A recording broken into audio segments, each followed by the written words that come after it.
Hi, I'm Bill O'Reilly. Thanks for watching us tonight. The truth about Arizona and illegal aliens, that is the subject of this evening's Talking Points memo. President Obama is facing two situations that could badly damage his administration: the oil spill disaster in the Gulf and the illegal alien controversy in Arizona. We will get to the Gulf a bit later on.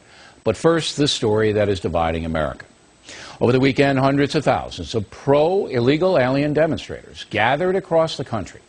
Most of the protests were peaceful, but there was some violence. The worst in Santa Cruz, California, where at least 18 businesses were damaged.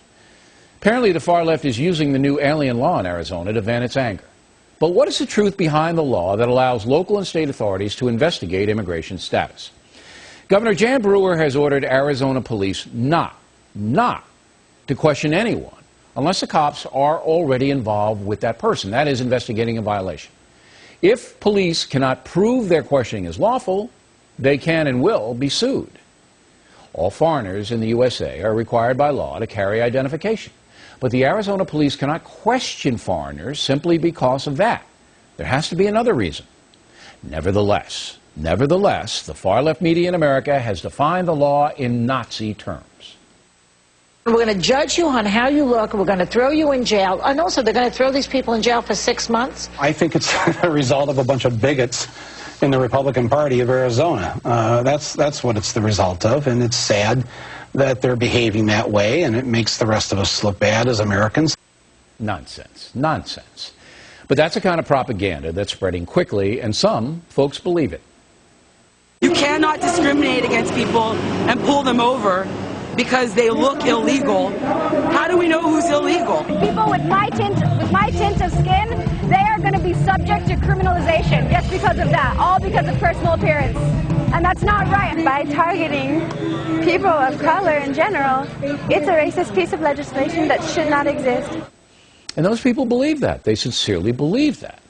There's no question that Hispanics in Arizona will be affected by the new law, and that makes people uneasy. It's understandable.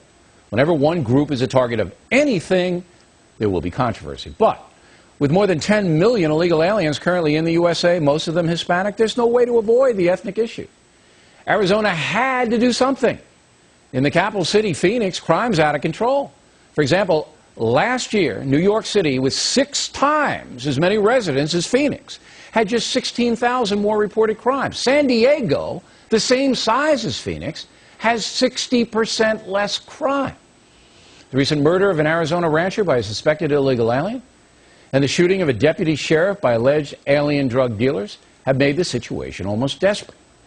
Arizona has almost 500,000 illegal aliens on the ground, costing the state about $1.3 billion a year, money Arizona doesn't have. So a reasonable person can understand why the state instituted a crackdown. But the liberal press is having none of that. Led by some Washington Post columnists and NBC News, cries of racism fill the air. Post writer Eugene Robinson calls the new law racist, arbitrary, oppressive, mean-spirited, unjust. Post writer Richard Cohen says, quote, "One thing is certain, some cops will abuse their power, such as human nature, and the Hispanic minority will come to see the police as oppressors." But the majority of Arizonans support the law, and that includes a number of Hispanics who understand the situation must be controlled.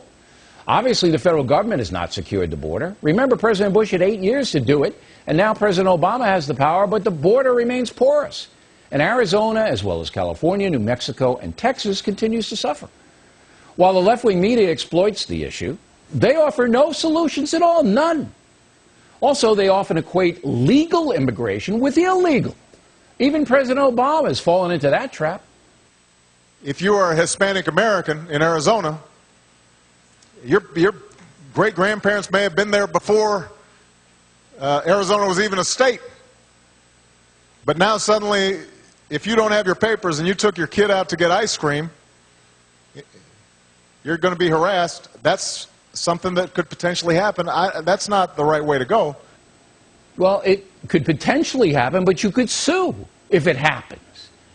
So what is the right way to go, Mr. President, with all due respect?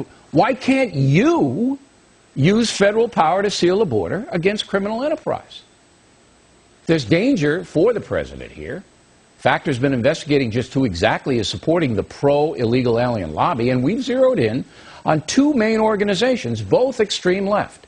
America's Voice, founded by a man named Frank Sherry, there he is driving anti-Arizona sentiment through the mail and by petitions. America's Voice receives millions of dollars from the far-left Carnegie Corporation. On the board of Carnegie are former UN Chief Kofi Annan and Janet Robinson, the president of the New York Times. It takes money to organize protests and boycotts, and America's Voice has that money. Also, the Center for American Progress, John Podesta's left-wing organization, is hammering Arizona in a number of ways. Point person here is Angela Kelly, and the effort is funded in part by the Ford Foundation, one of the most radical money enterprises in the world. It has nothing to do with the car company. For example, the Ford Foundation has given La Raza more than $3 million. And last year alone, Ford gave Podesta's outfit $1.3 million. So you can see this big-time radical left money behind the campaign to marginalize Arizona. And if President Obama gets tied in with those people, it's going to hurt him. Already the Obama administration's making noise that it will not accept illegal aliens detained by Arizona. If ICE doesn't take them, the state will face chaos in its justice system.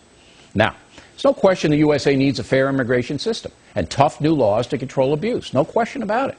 It's the president's job, Mr. Obama's job, to get that fair new law on the books.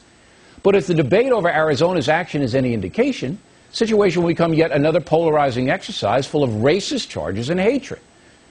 Talking Points believes America is basically a fair country. But the illegal immigration debacle is anything but fair. It's not fair to law-abiding Hispanic Americans. It's not fair to the aliens themselves who are often exploited. It's not fair to the people of Arizona and other states who are seeing their localities veer out of control. And it's not fair to the police who, believe me, don't want to be chasing down house painters. Enough is enough with this brutal situation. The media is flat out dishonest in reporting it, and our political leadership is largely cowardly in solving it. So we, the people, have to demand the federal government, not Arizona, control the dangerous border problem. And if they don't, we're going to have to throw them out with our votes.